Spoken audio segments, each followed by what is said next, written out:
The groan of stressed metal was the first sound. Kalen's head throbbed in time with a single, insistent emergency light that painted the cramped cockpit in frantic crimson bursts. Dust motes, liberated by the impact, danced in the strobing glare. Outside the fractured viewport, a sliver of an alien sky, the color of faded parchment, promised a world that was not his own. The silence between the groans was absolute, a heavy blanket of foreign air. He pushed through the mangled hatch into a wall of humidity. The forest floor was a soft carpet of rust-colored moss, and the trees overhead were not wood but a kind of chitinous, spiraling bone. Sunlight, thick and golden, dripped through the canopy. Strange, bell-shaped flora pulsed with a soft, internal light. The air tasted of damp soil and something like cinnamon.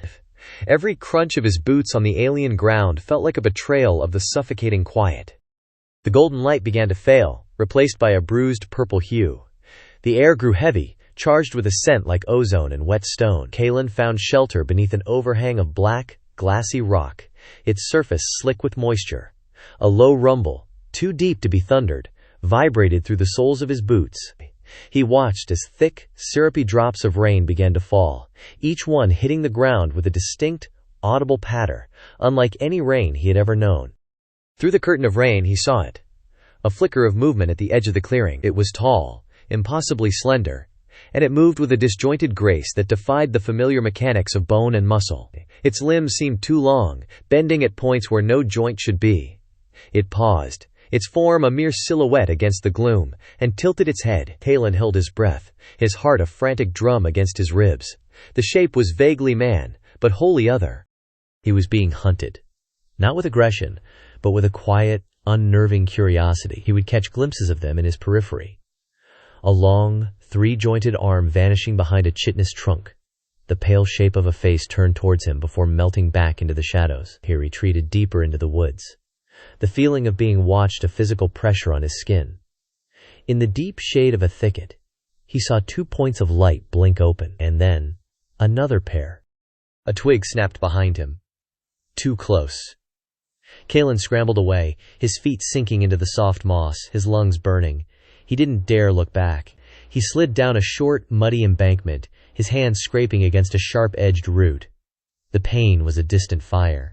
He pressed himself into a hollow at the base of the slope, pulling fronds of alien foliage over him. He listened, hearing only his own blood roaring in his ears and the slow drip of something wet onto a leaf below.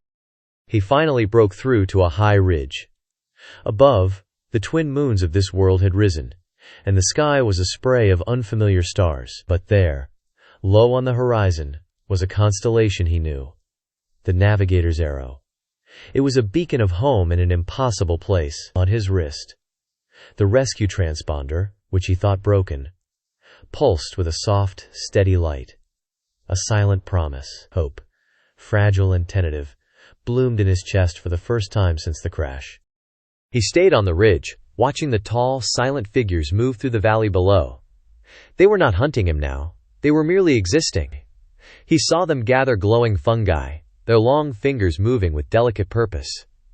They were a people. And he, the award-winning writer of other worlds, was now the alien in someone else's story. A silent observer, waiting for his chapter to end. The twin suns began to set, bathing the world in a soft, final glow.